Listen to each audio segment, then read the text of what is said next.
Jadi berapa macam kolbu? Ya, paling bawah kafir, munafik, muttaqin, aulia, anbiya, Nabi Muhammad sallallahu alaihi wasallam. Semakin jauh dari kolbu Nabi, semakin kufur, semakin berpenyakit. Karena Nabi secara fisik sudah wafat, tapi ruhnya tidak pernah wafat. Maka hadirkanlah ia dalam kolbu kita, hadirkan ia dalam salawat. Maka beruntunglah yang menghidupkan majelis-majelis salawat, beruntunglah yang menghidupkan majelis-majelis zikrullah. Kolbunya ma'mur. Ciri-ciri orang munafik sedikit zikir, banyak nyalahin orang. Ciri-ciri kolbul muttaqin adalah kolbu yang sibuk menyebut namanya, jarang menyalahkan orang lain. Ini kolbu yang pertama, kolbul muttaqin. Ada yang kedua, kolbul kafirin, kolbu orang-orang yang kafir.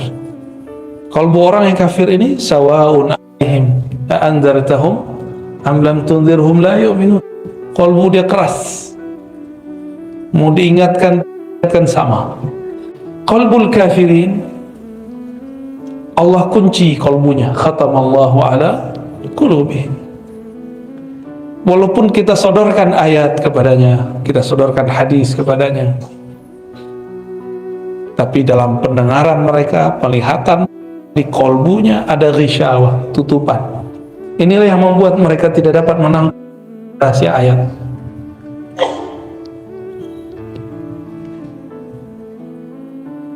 Namun ada kolbu yang lebih gawat lagi, namanya kolbul munafiqin, kolbu orang munafik. Munafik itu nafaqah, orang-orang yang menunjukkan kesolehan tapi menyembunyikan kekufuran.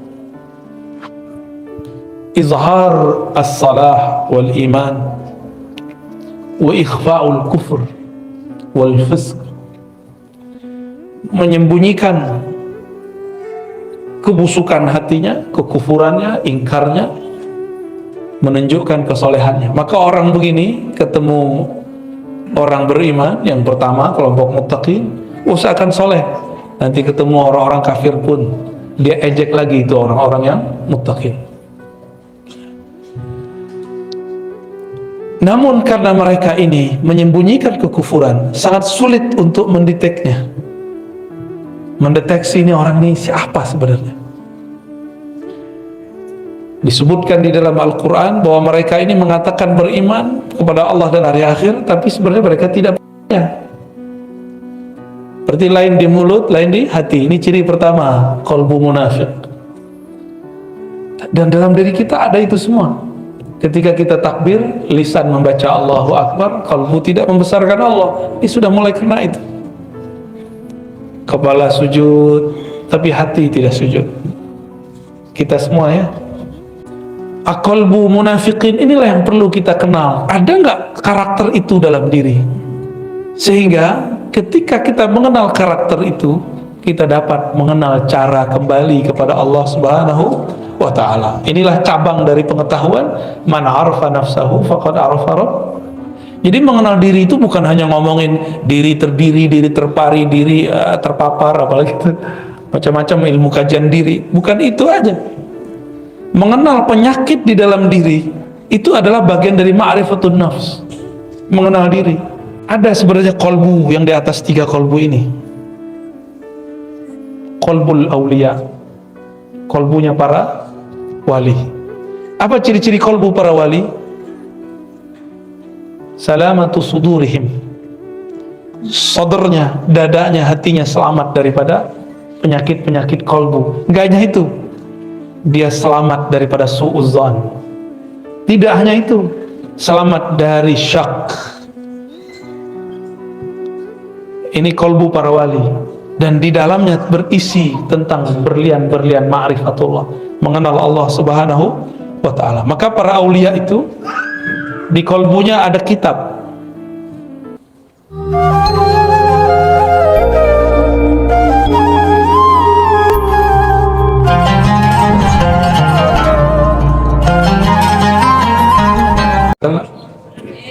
Menganggap bahwa orang yang dapat berkah hidupnya, orang yang memulai bangun subuh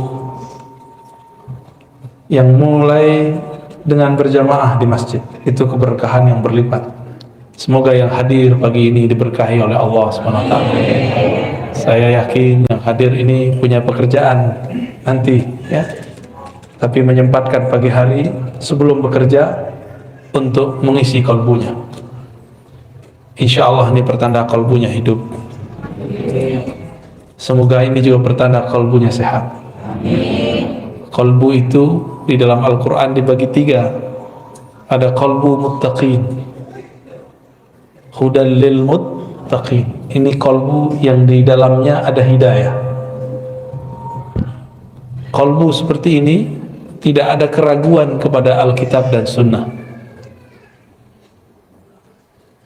percaya kepada yang gaib, menunaikan ibadah dengan semampunya, dan meyakini bahwa hanya Allah lah sang maha pemberi rezeki yang mutlak. Wa mimma razaqnahum yunfiqun.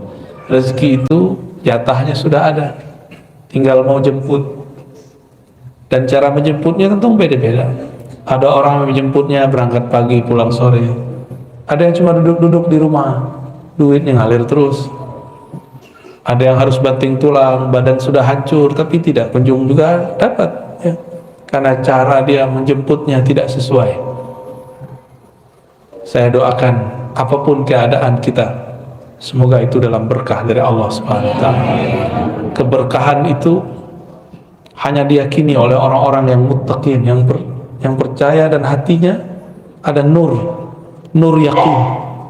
Maka disebut muqinun. Mereka ini orang-orang yang yakin, orang-orang yang penuh keyakinan.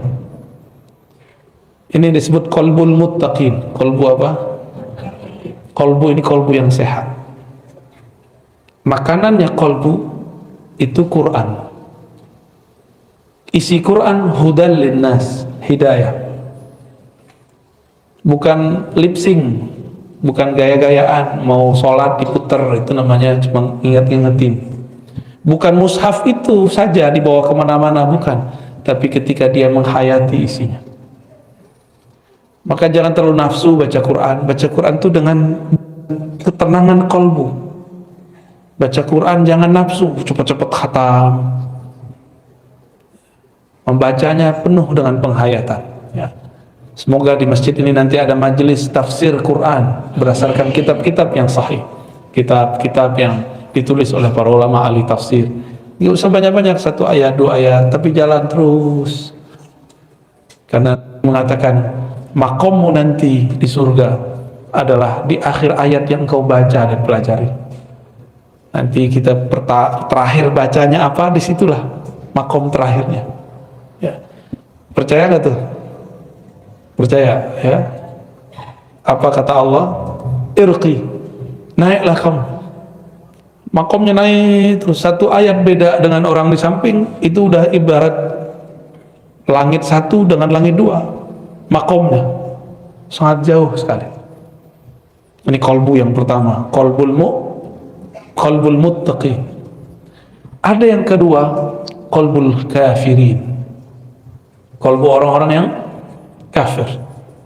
Kalbu orang yang kafir ini sawa'un 'alaihim a anzartahum am lam tunzirhum la yu'minun. Kalbu dia keras, mau diingatkan sama. Buat majelis gak buat majelis, bagi dia itu masalah. Azan keras-keras bagi dia masalah. Semoga tetangga-tetangga masjid di sini kalbunya tidak ada yang qalbul kafirin, ya.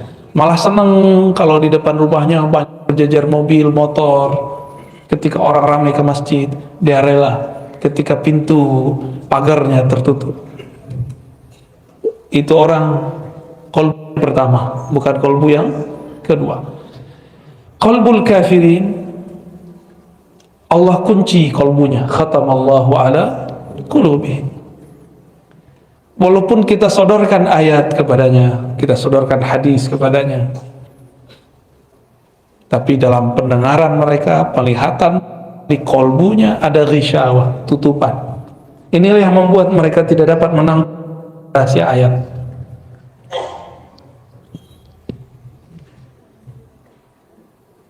Namun ada kolbu yang lebih gawat lagi, namanya kolbul munafiqin. Kolbu orang munafik. Munafik itu nafaqah, orang-orang yang menunjukkan kesolehan tapi menyembunyikan kekufuran. Izhar as-salah wal iman wa ikhfa'ul kufr wal fisq, menyembunyikan kebusukan hatinya, kekufurannya, ingkarnya, menunjukkan kesolehannya. Maka orang begini ketemu orang beriman, yang pertama kelompok muttaqin, usahakan soleh.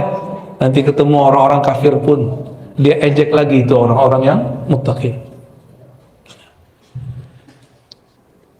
Namun karena mereka ini menyembunyikan kekufuran, sangat sulit untuk mendeteknya, mendeteksi ini orang ini siapa sebenarnya.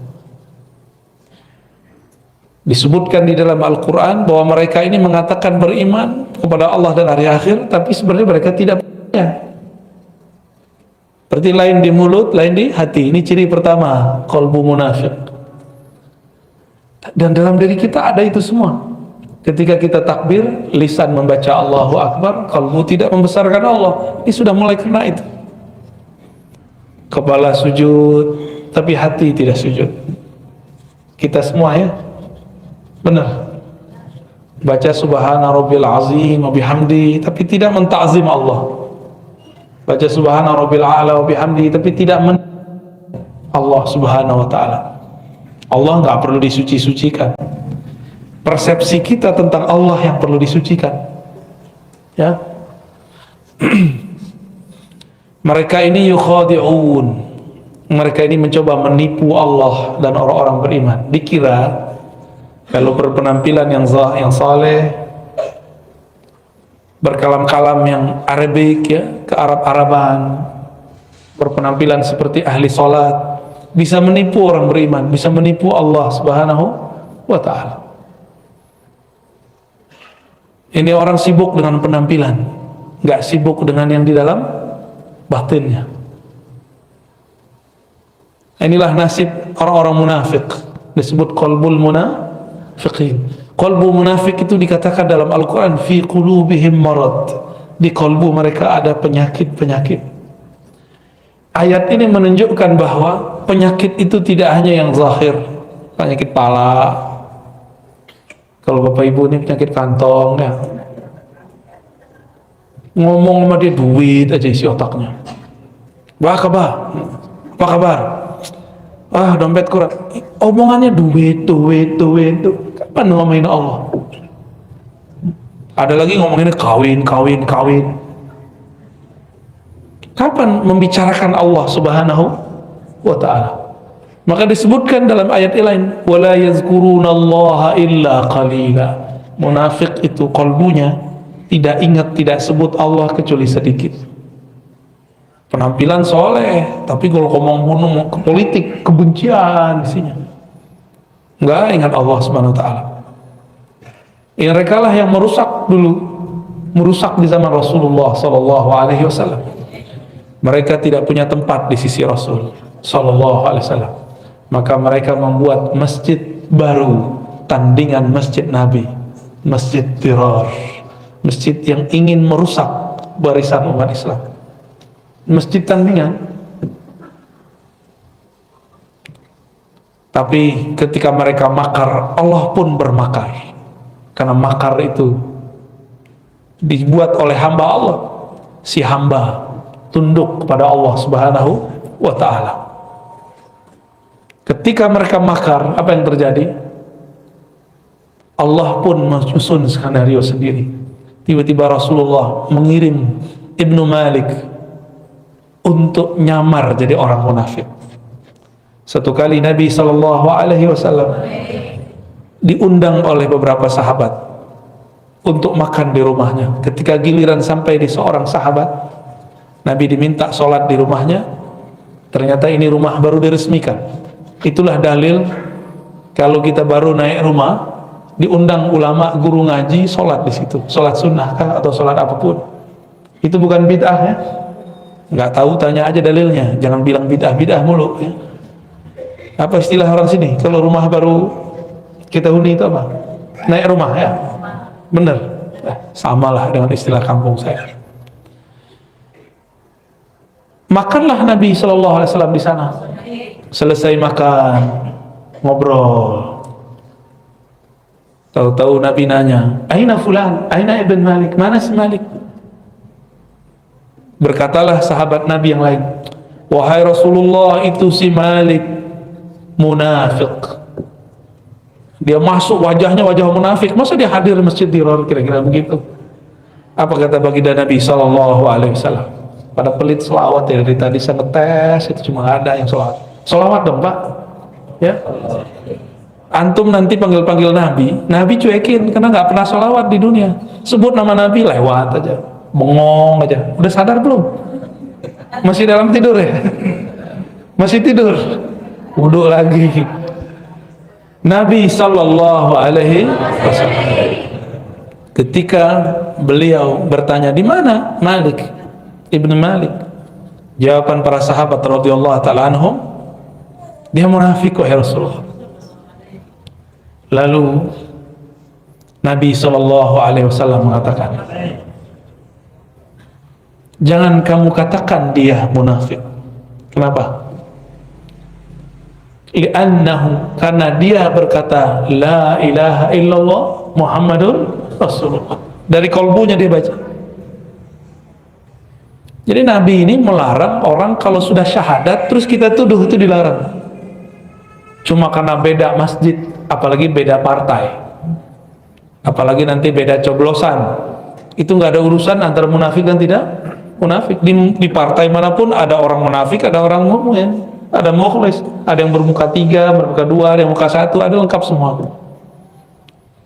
Bisa jadi orang yang dituduh itu bukanlah seperti yang dituduhkan kepadanya. Nabi SAW membersihkan nama sahabat ini. Ternyata itu orang adalah orangnya Nabi, disisipkan kepada orang munafikin. Jadi tenang aja, katanya corona ini buatan-buatannya mereka ya, biarin, tenang aja. Emang Allah tidur? La ta'khudhuhu sinatu wala naum. Allah tidak pernah tidur. Ngantuk aja enggak. Kenapa kita ngantuk? Karena kecapean. Allah pernah capek enggak? Allah pernah lelah? Tidak pernah. Allah pernah lalai? Enggak. Karena Allah tidak pernah tidur, tidak pernah lelah, tidak pernah ngantuk, maka dia tidak akan pernah membiarkan orang Islam, orang beriman disiksa, dizalimi. Enggak akan pernah membiarkan. Karena Allah lah waliyul ladzina amanu, wali penjaga orang-orang yang beriman. Allah menyebut dirinya wali. Wali artinya penjaga. Maka wali Allah di muka bumi adalah orang-orang yang menjaga ajaran-ajaran Allah Subhanahu wa ta'ala. Ajaran Allah itu bukanlah ketika berpakaian, pakaian takwa. Ini emang pakaian takwa namanya? Ini pakaian Ahok ini. Baju koko kan artinya abang orang Cina ya kan? Ya, matanya sipit lah ya. Untung keturunan ke-17 kali ya. Kita aja yang kegeeran, ini baju takwa. Nabi mengatakan at-taqwa hahuna. Takwa itu di dalam dada. Hahuna. Maka jangan lagi pernah menilai orang takwa lewat baju. Ya. Ini majelis subuh yang diberkahi Allah. Jangan nilai orang takwa lewat penampilan. Kalau ibu-ibu tuh model jilbab, apa urusannya model jilbab? Yang penting tutup aurat, ya. Tutup aurat, tidak transparan, tidak ketat, udah muslimah islami. Kalau bapak-bapak ini apa baju takwanya? Koko lagi? Ya salah. Nabi SAW percaya atau tidak? Nabi itu suka pakai baju impor. Mumpung orang Batam dekat sama Singapura, impor gitu. Enggak begitu. Nabi ngimpor baju, pakai baju mustawradat yang didatangkan dari luar, karena Nabi SAW di zamannya orang tidak produksi di Makkah, di Madinah, semuanya dibeli dari luar. Ya, marhaban, ya, fadal. Ta'al. Syifa'ul qulub. Allahumma shalli wa sallim. Allahumma shalli. Allah. Aqalbu munafiqin, inilah yang perlu kita kenal. Ada nggak karakter itu dalam diri? Sehingga ketika kita mengenal karakter itu, kita dapat mengenal cara kembali kepada Allah Subhanahu wa ta'ala. Inilah cabang dari pengetahuan, man arafa nafsahu faqad arafa rabb. Jadi mengenal diri itu bukan hanya ngomongin diri terdiri, diri terpari, diri terpapar, apalagi itu macam-macam ilmu kajian diri. Bukan itu aja. Mengenal penyakit di dalam diri itu adalah bagian dari ma'rifatun nafs. Mengenal diri. Jangan ketinggian ngomongnya. Badanku, tubuhku, sifat Allah, qalbuku, nur Allah. Apa itu ya? Nanti ngomong itu. Emang dengan berkata begitu kita usul kepada Allah kan enggak? Ya, ada saatnya ngomong begitu. Tapi enggak benar juga ya. Tubuh ini bukanlah sifat Allah, fi'il Allah. Tubuh ini adalah tajalli fi'il Allah, bukan fi'il Allah. Itu beda tuh. Apa arti tajalli? Allah menunjukkan perbuatannya lewat tubuh kita. Maka orang yang mengenal struktur dalam dirinya, dia akan mengenal bagaimana cara Allah berbuat ke dalam dirinya. Bukan berarti dia jadi Allah kalau habis kenal diri. Ya. Kalau kenal qalbu, kenal nur Rasulullah Sallallahu Alaihi Wasallam. Belum tentu juga. Ini qalbunya qalbu yang mana? Maka pembukaan kajian kita dimulai dari pembagian qalbu. Qalbu apa yang pertama tadi? Qalbul muttaqi. Qalbu yang kedua kafiri. Qalbu yang ketiga, qalbu ketiga ini dia ada iman tapi penyakitnya lebih banyak.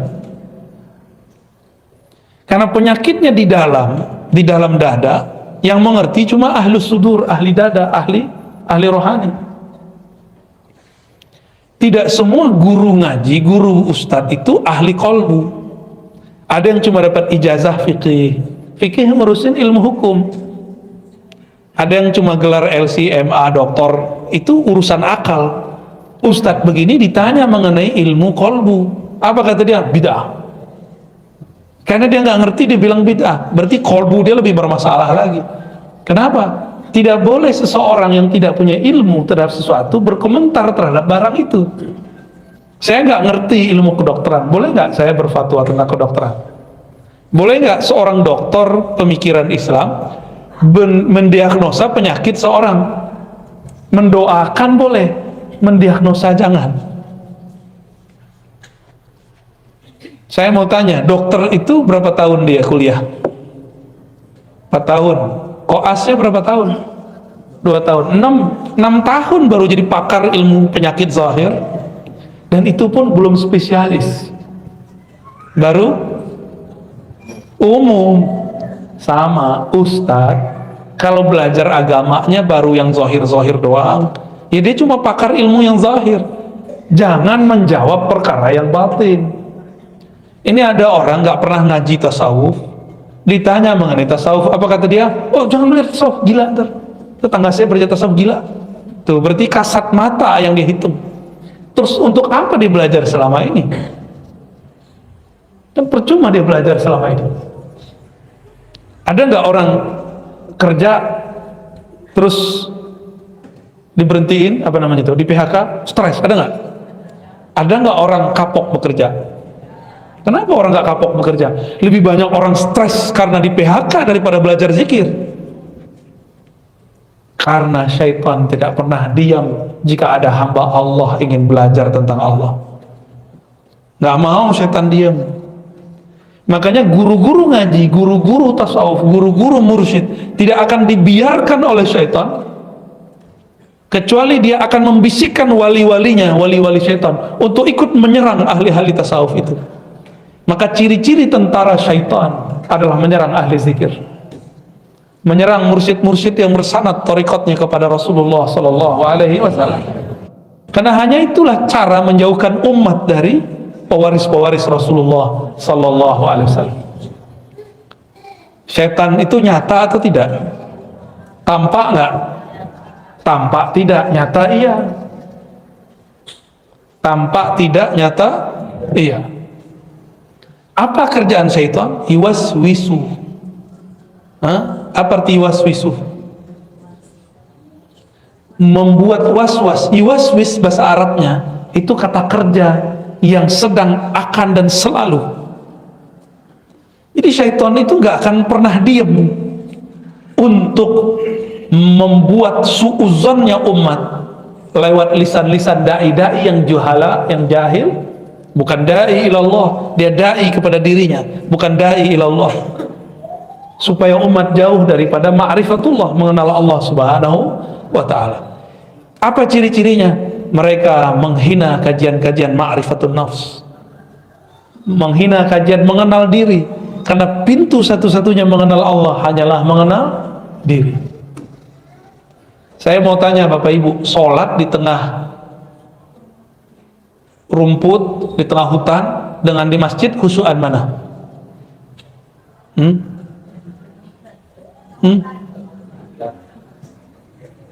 Sholat ada gemercik air tambah khusyuk nggak? Iya apa enggak? Iya. Ya udah guyur aja tuh rumahnya tiap hari. Kawan kita pengen sholat khusyuk, maka kata gurunya, sholatlah di tengah bunyi alam. Maka dia carilah batu di tengah sungai, biar gemercik air. Tahu-tahu ada ular naik, ya kabur juga. Ada yang katanya sholat dengerin suara alam, dengerin suara alam. Dia kira kalau dengerin suara-suara begitu bisa khusyuk. Berarti khusyuk dia di telinga. Kalau mendengarkan suara gemercik air bikin khusyuk, terus orang, mohon maaf, orang tuli bisa khusyuk gak?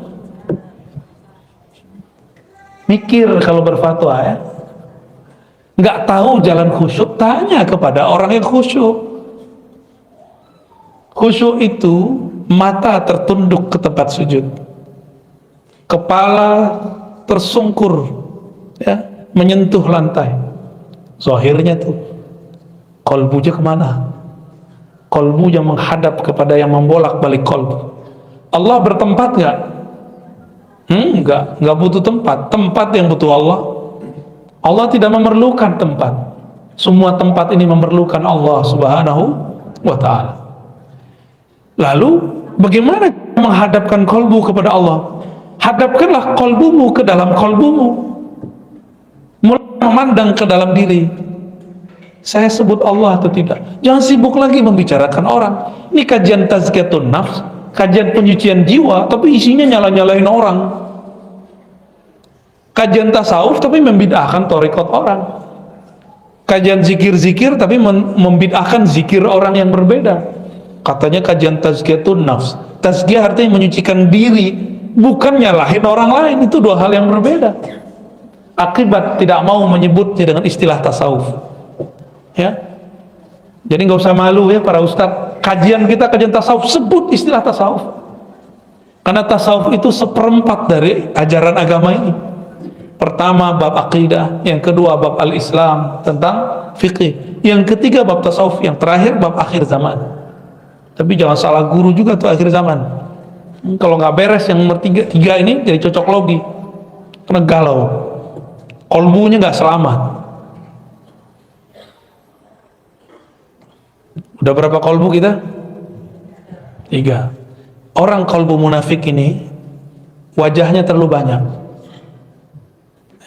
terlalu banyak.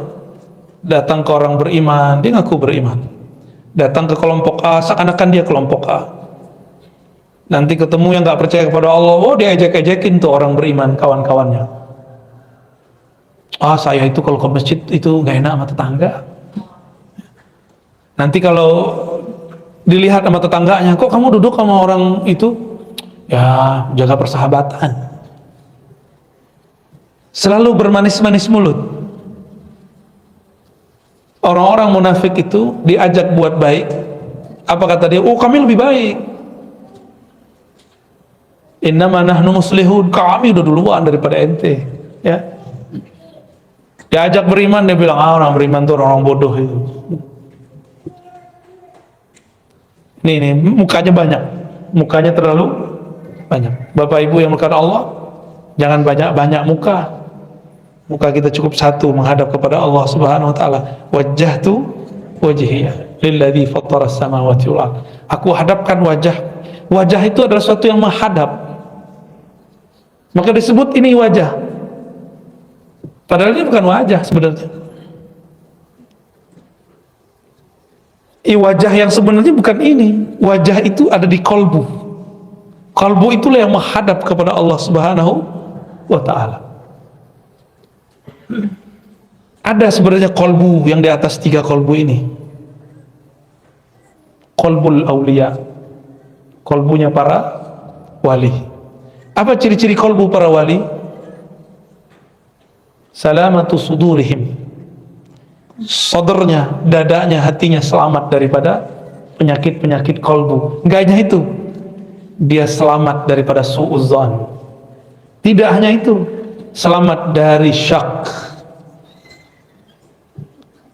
Ini kolbu para wali, dan di dalamnya berisi tentang berlian-berlian ma'rifatullah, mengenal Allah Subhanahu wa ta'ala. Maka para aulia itu di kolbunya ada kitab, baca ayat, ada ustadz baca ayat, wali baca ayat, hasilnya beda. Karena di kolbu dia ada kitab yang Allah turunkan ke dalam kolbunya, itu disebut ilmu laduni. Kolbunya wali Allah ini la khaufun alaihim wala hum yahzanun. Mereka tidak gelisah, nggak ada sedih yang berkepanjangan. Kenapa? Qulubuhum ma'muratun bidzikrillah. Kolbu mereka makmur menyebut nama Allah. Ramai di kolbunya sebutan asma, nama-nama Allah Subhanahu wa ta'ala. Masih ingat waktu kecil dulu takut ada pohon besar, lampu nggak ada. Ini Batam ini kan baru banyak lampunya kan beberapa tahun belakangan ini aja. Dulu-dulu kan belum. Yang paham maksud saya, kalau kita lewat di satu tempat yang gelap, kita kata orang ngucap gitu ya. Ngucap apa? Guru saya diajarin sama dokter. Ngucap pak. Dia nggak tahu itu ulama. Maka dia kerjain tuh dokter. Ngucap. Lagi diperiksa sama dokter, dia sakit, tapi nggak kelihatan nama alatnya.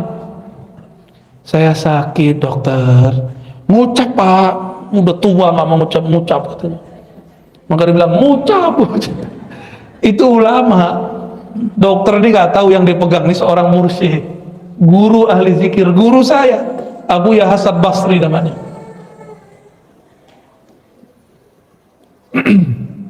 Ya kadang-kadang kita menggarami laut. Nah ini kadang-kadang nggak nyadar juga ya.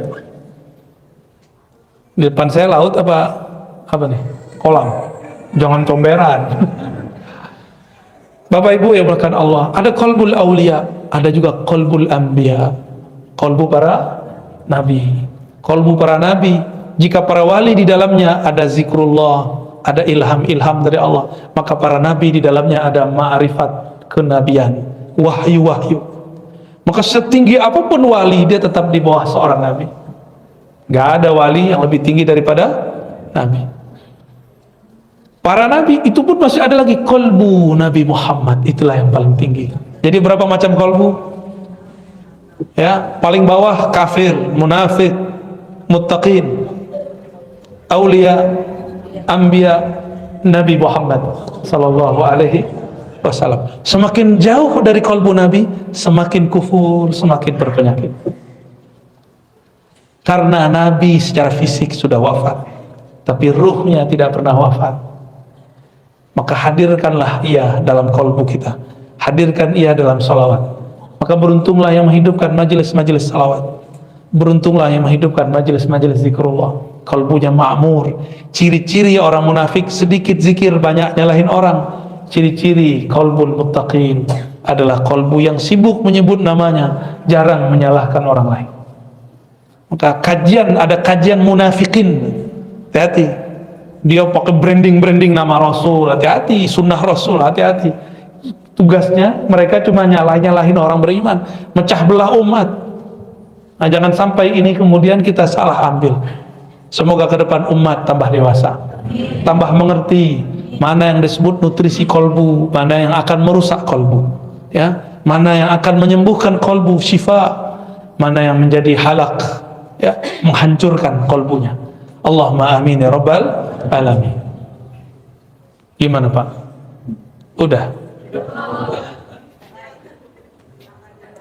Suatu kali ada seorang sahabat tanya kepada Rasul, hadis sahih Muslim sallallahu alaihi wasallam, wahai Rasulullah, aku senang dipuji, apakah itu merusak amal ibadahku? Aku dipuji orang lain padahal aku tidak memulainya, tapi senang gak dipuji? Ini contoh nih, kalau nggak senang dipuji kita cek, posting sesuatu di like orang, senang gak? Tuh berarti senang dipuji, ya. Jangankan antum, itu kiai samping saya aja begitu kok. Itu normal, sisi manusiawi. Sisi kalau enggak manusia. Tapi kita nggak niat mau dipuji, ini bedanya, ya. Bedanya apa? Posting biar ada yang like, itu bahaya tuh. Posting aja, share aja, tapi jangan niat mau dipuji. Dua hal yang beda. Apa kata Nabi Muhammad sallallahu alaihi wasallam? Itu adalah keridhaan yang Allah dahulukan, yang Allah kabarkan lebih awal. Jadi kalau kita dipuji orang, lalu kita anggap ini Allah yang memuji, digerakkan lewat mulut orang itu, ini disebut dengan apa? Barusan sudah saya sebut. Kabar gembira yang sudah didahulukan. Jadi kita ini diterima di sisinya, maka Allah gerakkan makhluk-makhluk ini memujinya. Ternyata ada namanya ma'rifatul hub, ma'rifat cinta. Allah itu adalah maha mencinta, maka dia menyebut dirinya yuhib. Innallaha yuhibbul muttaqin, innallaha yuhibbu apa, innallaha ma'as sabirin, ya. Innallaha, gimana lagi ayatnya, ya, yuhibbul mutatahhirin, tawabin. Semuanya itu ada sekitar 7 lah kata cinta. Allah menyebutkan kata cinta sebagai kata kunci tentang dirinya. Kalau saya mencintai seseorang, itu saya memerlukan perhatian dia, saya butuh dia. Tapi kalau Allah cinta seseorang, itu Allah sedang memberikan anugerah kepadanya. Allah tidak butuh dia, Allah tidak memerlukan dia. Ini beda cinta kita dan cinta Allah subhanahu wa ta'ala. Kita mencintai pasangan karena kita butuh perhatian dia, layanan dia. Tapi Allah cinta hambanya, tidak memerlukan mereka. Allah subhanahu wa ta'ala mengabarkan kepada Nabi Muhammad SAW, jika Allah mencintai seseorang, idza ahabballahu abdan, maka Allah memberitahu kabar kepada Sayyidina Jibril, ya Jibril, inni uhibbu fulanan, wahai Jibril, aku cinta kepada si fulan, fa ahibbahu, maka cintailah ia. Maka Sayyidina Jibril sejak saat itu mencintai orang itu tanpa pernah berhenti, karena sekali Allah mencintai makhluk, selama-lamanya dia mencintainya. Allah tidak pernah mengkhianati cintanya. Allah itu sangat setia. Beda sama kita, beda dengan saya, beda juga yang di samping saya, beda. Dulu pernah jatuh cinta seseorang terus hambar, pernah nggak? Ya, itu kita. Ada orang menikah mewah, meriah, tapi umurnya cuma seumur jagung, 3 bulan cerai, karena yang dia butuhkan tidak ada di situ, yang dia perlukan tidak ketemu di situ. Suatu kali ada orang nelfon Buya Hamka. Dalam bukunya dicerita, dalam videonya pun, dalam suara rekamannya dicerita, perempuan itu menelpon beliau, masih keturunan Ningrat, ingin menjadi istri Buya Hamka. Buya Hamka bilang, saya sudah tua, saya tidak bisa menafkahi batinmu. Apa kata dia? Saya tidak perlu, wahai Tuhan, saya hanya ingin membersamai Buya. Wah, gawat itu. Tapi begitulah cinta, dia hanya ingin khidmah kepada yang dicintainya. Nah, bunuh dulu handphonenya ya, matikan, itu bahasa halusnya. Matiin itu bahasa kasar itu. sama kasar dengan bunuh. Tuh matiin, mengganggu orang lain kalau saya nggak terganggu. Taib, ya. Jadi Allah buat pengumuman, wahai Jibril, aku mencintai fulan fa ahibbahu. Maka Jibril turun ke langit ketujuh mengatakan, ya ahlas sama, wahai penduduk langit, innallaha yuhibbu fulanan, Allah cinta kepada, fa ahibbuhu, maka cintailah mereka. Malaikat butuh cinta nggak? Enggak. Malaikat itu makhluk yang nggak butuh cinta juga. Dia nggak ada syahwat, dia nggak perlu perhatian. Malaikat itu makhluk yang statis, kaku, disiplin. Itu malaikat. Mirip-mirip kayak robot, tapi robot Allah. Jadi kalau saya menyebut, biar antum paham, malaikat itu makhluk kayak apa? Kayak robot. Sesuai dengan apa program, begitu dirubah-rubah.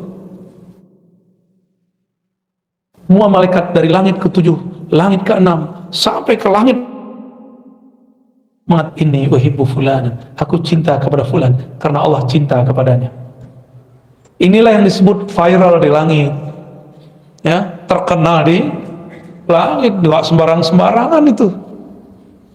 Terkenal di langit belum tentu terkenal di bumi. Namanya harum di langit. Kenapa? Karena dia sebut-sebut nama Allah. Tapi biasanya kalau sudah viral di langit, dia adalah orang yang memviralkan Allah di bumi. Orang-orang yang memperjuangkan agama Allah di bumi, Allah viralkan dia di langit. Nama-nama dia disebut. Inilah yang dikatakan dalam surat Ghafir, bahwa para malaikat memintakan ampun, yastaghfiruna lillazina amanu, mereka memohonkan ampun untuk orang-orang yang beriman di bumi. Semoga nama yang hadir pagi ini termasuk disebut di sana. Amin ya rabbal alamin. Tentu kolbu mereka ma'muratun bizikrillah. Kolbunya lebih awal memviralkan Allah dalam kolbunya. Maka berlatihlah zikir kolbu kepada ahlinya. Saya yakin di Batam ini banyak ahli zikir. Ya, nggak mesti sama yang di YouTube itu. Ya, di dekat kita ada guru yang bisa ngajar, ikuti dia. Ya, sama kok. Yang disebut di sono disebut di sini sama. Jangan beda-bedain. Ya, guru-guru itu juga punya kecemburuan. Antum hormat kepada yang si fulan, nggak menghormati si fulan. Siapa tahu sisi manusiawi dia muncul, nanti dia cemburu. Kalau sudah cemburu, setan masuk, setan bisikin lewat muridnya, Pak Kiai, Pak Ustadz, itu tuh ajarannya bid'ah tuh. Wah, mulai konflik. Terjadilah konflik antara ustadz dengan ustadz. Itu orang, si murid ini dipinjam oleh si setan, iwaswisu, membuat was-was. Nama setannya Khannas. Jadi kalau buat majelis, masuk ke satu majelis, bacalah kul yang 3 itu. Jadikan wiridan, kalau enggak jadikan wirid setiap ba'da sholat. Supaya kalau kita ketemu orang, bermajelis, kita jauh dari was-was. Diwas-wasin orang, kita cut, enggak benar. Ciri-ciri kolbu sehat. Ada orang gosip, oh si anu tuh orangnya begini nih, enggak benar nih. Si kolbu yang sehat bilang, oh enggak, maksud dia enggak begitu. Terus kolbunya sehat itu. Tapi kalau kolbu dia bilang, oh iya nih kemarin saya digituin sama dia, dah kena tuh, ya. Berarti marid dan marid fi qulubihim maradun fazadahumullahu marada. Bertambahlah penyakitnya. Ketemu lagi orang berpenyakit kolbunya, tambah lagi, mirip virus dan lebih dahsyat daripada corona. Bapak Ibu yang dimuliakan Allah, itulah tingkatan-tingkatan kolbu. Siapa yang kenal kolbunya, dia akan kenal yang membolak-balik kolbunya. Inilah makna, salah satu makna daripada judul ini. Siapa yang kenal diri, kenal Allah. Diri kita yang paling dekat adalah kolbu. Kenalilah dirimu yang mana. Cukup katakan, ya Allah, kolbuku berpenyakit. Engkau maha penyembuh, sembuhkanlah ya Allah. Baik, sudah. Cukup. Mau tanya jawab? Tanya jawabnya nggak pakai kertas saja? Enggak ya? Nah, pakai kertas kalau mau ya. Karena ini orang Melayu itu negeri kata-kata. Suka kalau dikasih mic itu dapat panggung.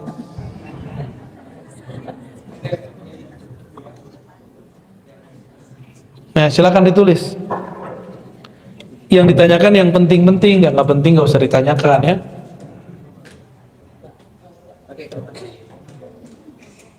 Wah, Pak Armen dari Tanjung Piau, Piayu, aku bu, sekampung Pak. Bolehkah Bu ya mengijazahkan salawat Al-Mahdi? Oh, salawat yang mana itu Pak? Salawat yang saya ijazahkan itu namanya salawat ahadiyah. Di situ tertulis Al-Mahdi. Coba sama-sama baca. Allahumma ya ahad. Ya Allah yang Maha Esa, Salli ala Ahmad. Sampaikan salam kami kepada Nabi kami Ahmad. Allahumma ya ahad, Salli ala Muhammad. Yang Maha Esa ya Allah, sampaikan rindu kami kepada Nabi Muhammad. Allahumma ya ahad, Salli ala al-Mahdi Khalifatika ya ahad.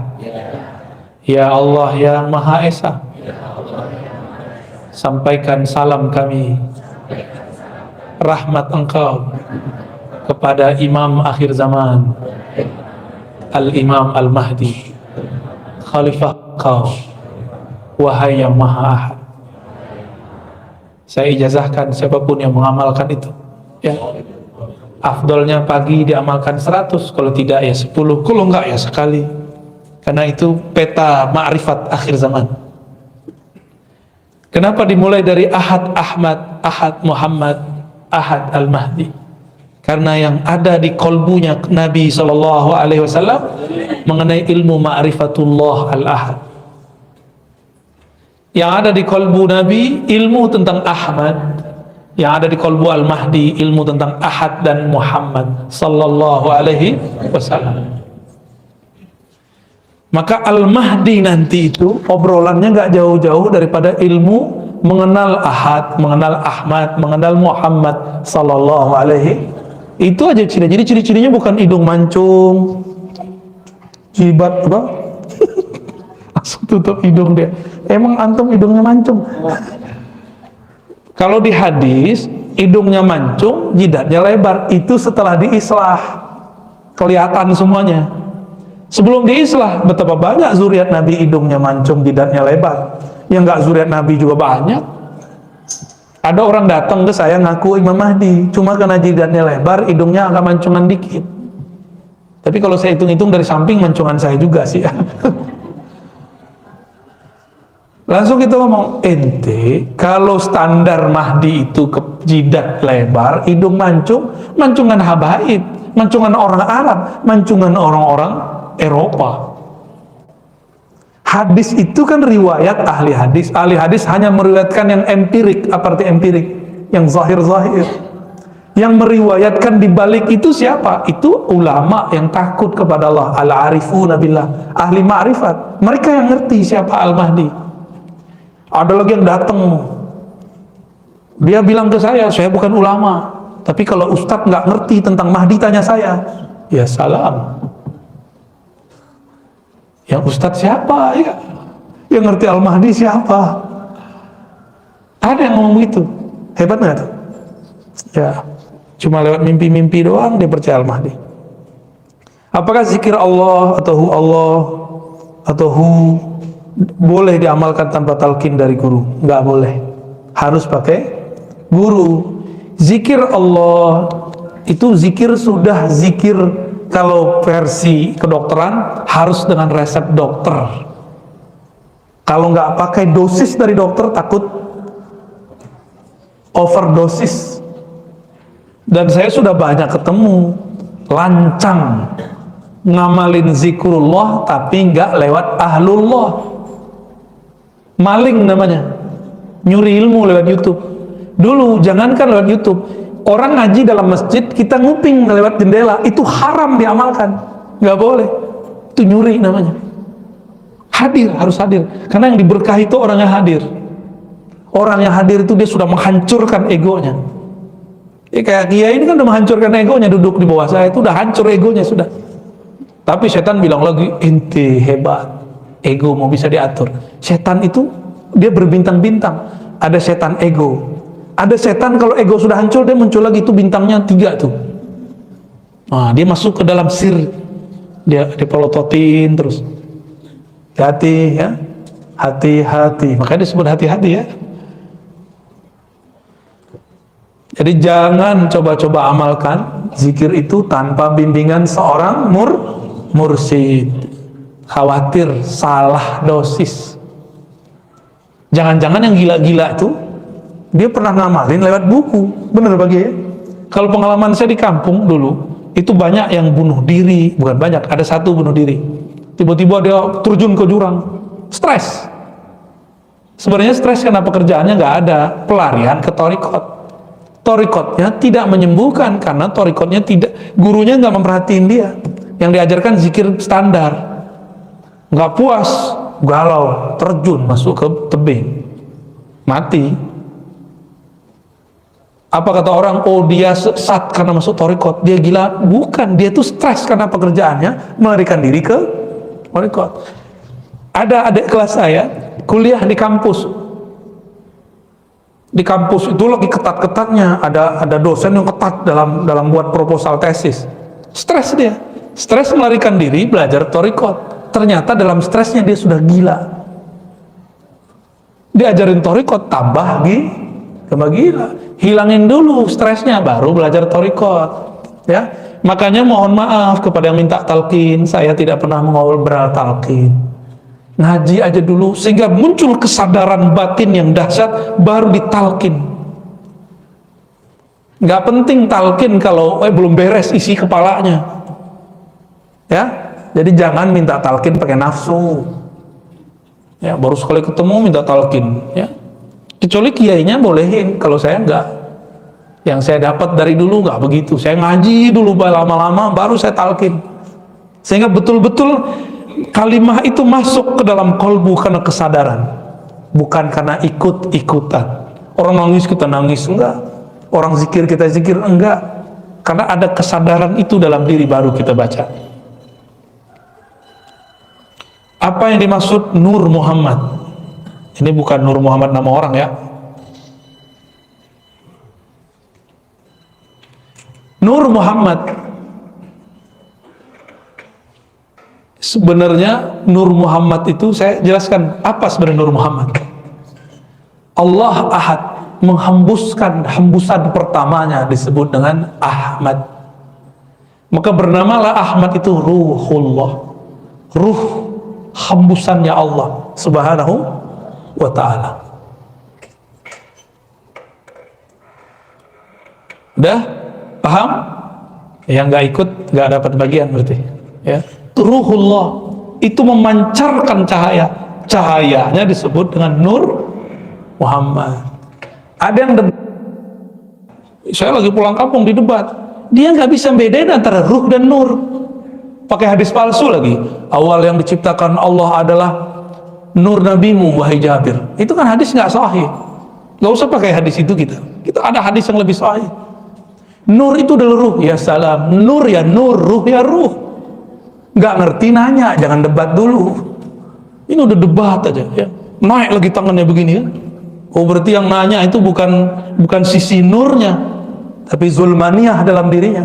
Karena ada kesombongan ketika bertanya, ingin menjidal, mendebat. Padahal ilmu ini bukan untuk jidal, bukan untuk debat.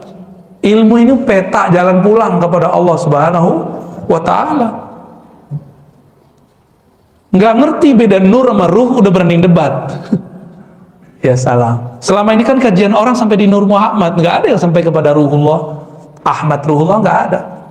Itu baru dibuka oleh para ulama wali-wali Allah di akhir zaman ini untuk menyongsong munculnya Al-Imam Al-Mahdi, biar ruh kita kuat, biar ketika tubuh ini dihancurkan oleh Dajjal, nggak makan berhari-hari, ruhnya masih kuat hidup.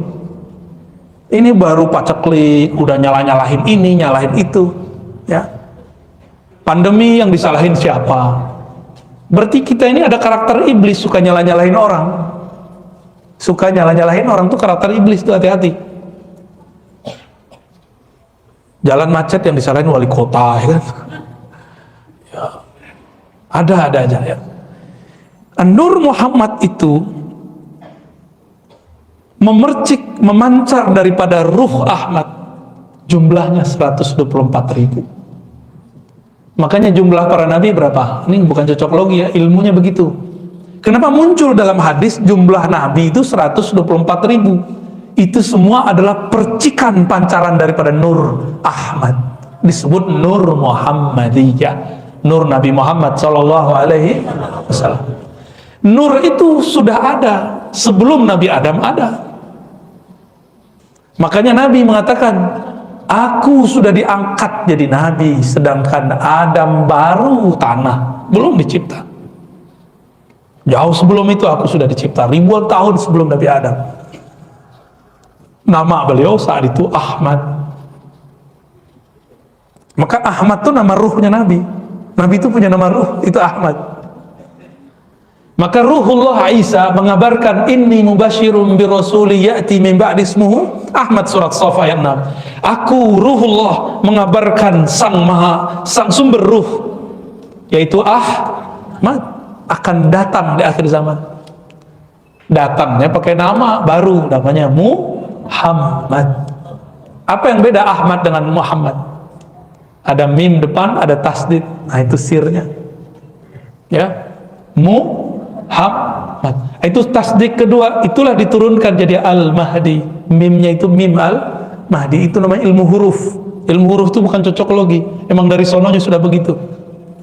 Al-Mahdi yang di-guidance oleh Allah, yang dibimbing kolbunya oleh Allah, bukan dibimbing pakai Google. Yang dibimbing langsung oleh Allah, bukan lewat kitab. Mursyid, kitab, guru itu cuma zahir aja, karena zahirnya orang harus berguru, zahirnya harus baca buku, tapi batinnya yang membimbing beliau adalah Allah. Sudah banyak gerakan-gerakan Al-Mahdi dulu, tapi nggak ada yang sabar, gagal semua. Udah berapa gerakan Al-Mahdi muncul, nggak ada yang sabar. Sekarang juga muncul tuh yang nggak sabaran tuh, nggak sabar cerita-cerita mimpinya dan itu bukan satu orang, di Indonesia juga ada, di seberang juga ada. Kalau Al-Mahdi bisa diceritakan ahwalnya di dalam YouTube punya siapa? Siapa yang punya YouTube?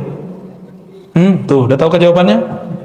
Kalau ada orang ngaku Al-Mahdi, sama dengan orang ketahuan sebagai Nabi Muhammad. Apa kata Bukhairah? Wahai Abu Talib, jangan biarkan anakmu pergi ke Rum kalau ketahuan dibunuh oleh ahli kitab. Kalau Al-Mahdi ini ketahuan, pasti dibunuh oleh yang punya itu yang tadi antum sebut itu, pasti dibunuh, nggak mungkin dibiarin. Jadi jangan percaya dengan Al-Mahdi Al-Yutubiyah, yang nggak sabar ya. Baik. Jadi dalam diri kita ada ada 124.000 itu, kemudian ditutup dengan munculnya sumber dari cahaya itu, Muhammad Rasulullah Sallallahu Alaihi Wasallam. Karena nur itu ada masuk ke dalam diri, makanya bisa bangun subuh, bisa ikut majelis. Padahal mau kerja kan, ya sudahlah sesekali kita undur datangnya. Itu kan ada nur. Kalau kerja ya sudah begitu tiap hari. Tapi kalau kajian begini mungkin tidak setiap hari. Ada obrolan begitu di kolbu, berarti ada nur Muhammad di dalam kolbunya. Percikannya masih ada, belum padam. Sebenarnya nur ini tidak pernah padam, cuma ketutup oleh nafsu, oleh kepentingan ya. Semoga nur ini masih aktif ya. Ngaji bersanad, talqin zikir bersanad, ngamalin zikir berdasarkan mursyid-mursyid yang bersambung Rasulullah, ngaji ma'rifatullah, ini akan membuat nurnya tambah besar. Insya itulah yang disebut dalam Al-Quran, nuruhum, gimana ayatnya? Yas'a baina aidihim, benar ya? Nur mereka bergerak di antara mereka. yas'a, di hadapan mereka. Jadi nanti di hari kiamat, Nur Muhammad yang kita jaga ini, dia akan memberi cahaya. Karena hari kiamat itu ada terang-terang sekali, ada gelap-gelap sekali. Ketika gelap, maka kolbu ini yang bercahaya. Disitulah Nabi lihat mana umatku, mana yang bukan umatku. Umatku yang ada Nur Muhammad dalam dirinya, dia pasti berwudu, dia pasti sujud. Maka walaupun jidat kita nggak terang-terang amat, ya, hitam sawo mateng, nanti kelihatannya bercahaya. Insya udah mulai keriput ya. Maklum, saya udah keriput sejak kelas 2 SMP. Ngaji ma'rifat semenjak umur itu. Udah keriput, udah langsung begini. Dan sudah beruban saya umur itu. Waktu itu anak-anak, ya teman-teman saya masih huru-hara, apalah. Tapi kita kemudian merasa, ya Allah, saya nggak nyaman dengan ini. Maka ngaji ma'rifatullah, pulang jam 2 malam. Ada anak SMP pulang jam 2 malam ngaji. Adanya main PS. Sampai jam 3 juga dijabanin, ya. Apakah ciri hati yang sambung hati kepada Rasulullah saat berselawat? Ya. Al-Habib itu kekasih. Iza zukhira, jika disebut, maka kolbu sang kekasih tamilu. Kullul qulub ilal habibi tamilu. Setiap kolbu kepada kekasihnya pasti dia cenderung. Ketahuilah ciri-ciri di dalam kolbunya ada cinta.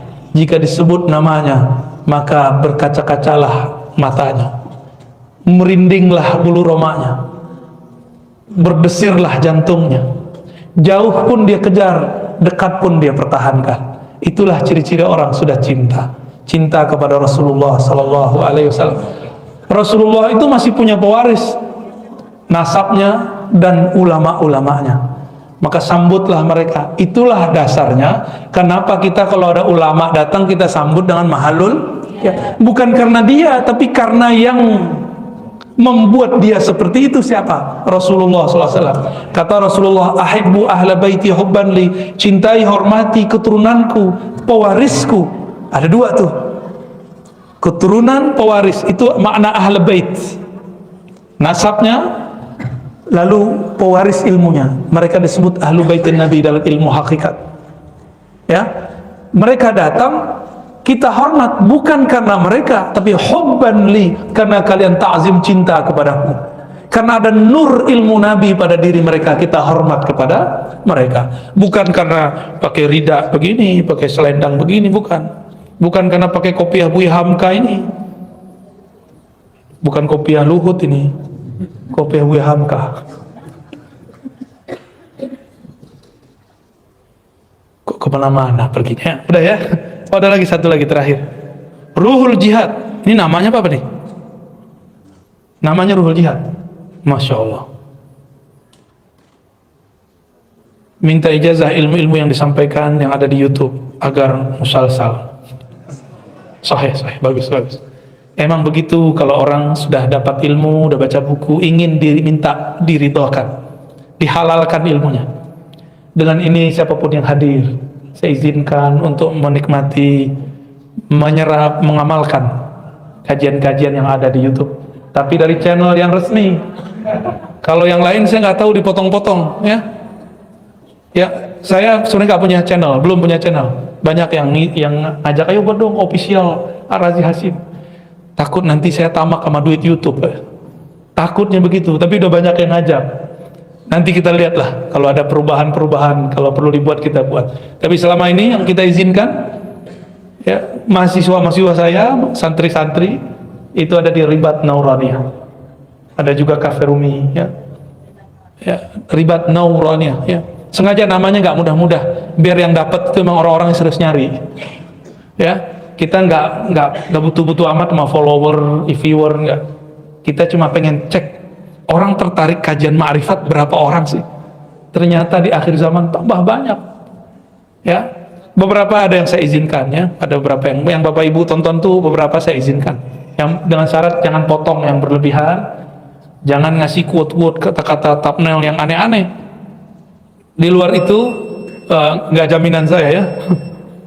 Baik. Sudah. Pas sudah, ya. Udah syuruk kan? Saya yakin Bapak Ibu ada pekerjaan. Semoga pekerjaannya diberkahi oleh Allah. Karena paginya dimulai dengan al-barakatu li ummati fi bukuriha, ngaji, mengenal Rasul sallallahu alaihi wasallam, mengenal Allah, mengenal diri. Semoga yang hadir ditakdirkan nanti masuk surga. Kami, kita semua, semoga kita ditakdirkan memandang keindahan wajah Rasulullah sallallahu alaihi wasallam, diizinkan memandang wajah Allah subhanahu wa ta'ala. Allahumma ya Allah ya Rahman ya Rahim, wajahmu terlalu mulia untuk kami pandang, tapi engkau ingin juga dipandang. Engkau yang maha pantas dipandang, izinkan kami ya Allah untuk pantas memandang wajahmu. Ya Rabb, kalbu kami kosong dari namamu, famla' qulubana bil yaqin. Ya Allah, penuhi kalbu kami dengan keyakinan. Wa mzayyin qulubana bi asma'ik, hiasi kalbu kami dengan keindahan nama-namamu al-husna, al-asma'ul husna. Ya Allah, jiwa kami berpenyakit ya Allah, ada emosi, ada ketidaksabaran, ada kesombongan, ada merasa lebih alim, lebih pintar. Tolong ampuni ya Allah penyakit-penyakit ini, sembuhkan ya Allah. Ya Allah, di kalbu kami ada perasaan malas ya Allah, malas untuk istiqamah ya Allah, malas untuk silaturahmi kepada ulama ya Allah, malas untuk zikir pagi sore ya Allah, malas untuk berguru kepada ahlinya ya Allah. Ya Allah, berkah kajian pagi ini, sembuhkan penyakit malas kami, tumbuhkan kesungguhan, tumbuhkan kedisiplinan dan istiqamah. Allahumma bihaqqi sayyidina Muhammad faj'alna minal mustahiqina bi syafaatihi al-uzma. Ya Allah, dengan kemuliaan nabimu, kekasihmu Nabi Muhammad sallallahu alaihi wasallam, jadikan kami yang hadir ini, keluarga kami, guru-guru kami, semuanya berhak mendapatkan pertolongan Rasulullah sallallahu alaihi wasallam. Allahumma hasibna hisaban yasira. Ya Allah, dengan berkah Nabi Muhammad maka hisablah kami dengan hisab yang ringan. Allahumma ajirna minan nar. Ya Allah, siapapun yang hadir maka bebaskan mereka dari siksa neraka. Bihaqqi la ilaha illallah Muhammadur Rasulullah, dengan keberkahan kalimah la ilaha illallah Muhammadur Rasulullah. Ya Rabb, ij'al lana khairan fi hayatina wa mamatina. Ya Allah, jadikan hidup kami penuh keberkahan, mati kami penuh keistiqomahan, husnul khatimah. Wassallallahu ala sayyidina Muhammad walhamdulillah rabbil alamin. Mohon maaf, tidak usah salam-salaman ya, cukup dengan kalbu, nggak usah foto-foto juga ya. Itu mengganggu ya. Semoga wajah kekasih-kekasih Allah sudah terfoto dalam kalbu kita. Amin ya rabbal alamin. Semoga semua dapat keberkahan. Assalamualaikum warahmatullahi wabarakatuh.